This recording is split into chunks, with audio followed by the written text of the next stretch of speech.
Ukiwaona watu wote walioko hapa ni wale wale, sema ni wale wale. Uliyekaa naye hapo pembeni yako ni yule yule. Mtagombana leo, lakini ni yule yule. Unawahitaji watu wakati wote. Uwe na cheo usiwe na cheo, unahitaji watu. Uwe na fedha usiwe na fedha, unahitaji watu. Kwenye maisha Mungu ametutengenezea mazingira ya kuwategemea wengine. Hata ulipokuwa unaugua, ulihitaji daktari mwingine wa kukutibu wewe. Na hata siku ukifa hutajizika, utazikwa na wengine. Unawahitaji watu. Mimi nikiangalia hii meza yote na ushuhuda naye, nikianzia mkuu wenu wa wilaya, ni wale wale. Ni wale wale.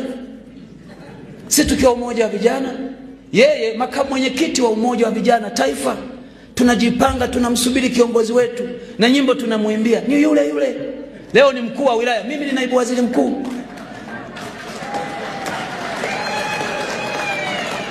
Mkuu wa mkoa akiwa chama alikuwa kiongozi wetu, akaletwa hapa Kahama akawa mkuu wa wilaya. Maisha yameenda, amekuwa naibu katibu mkuu wa chama, akawa kiongozi mkubwa wa chama. Mimi nilikuwa waziri, yeye mkuu wa wilaya. Leo mkuu wa mkoa, mimi naibu waziri mkuu, waziri wa nishati, mjumbe wa halmashauri kuu ya taifa. Watu ni wale wale.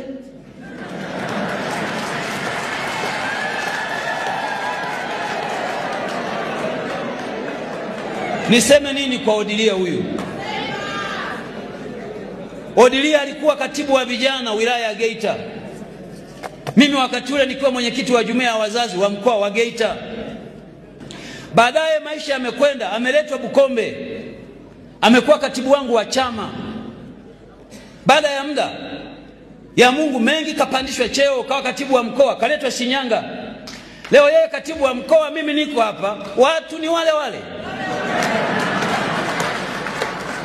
Ningeweza kutaja kila mmoja naye mfahamu Mungu. Lakini kwa nini nasema hiki? Katika maisha usigombane na mtu, sababu kuna wakati utamuhitaji.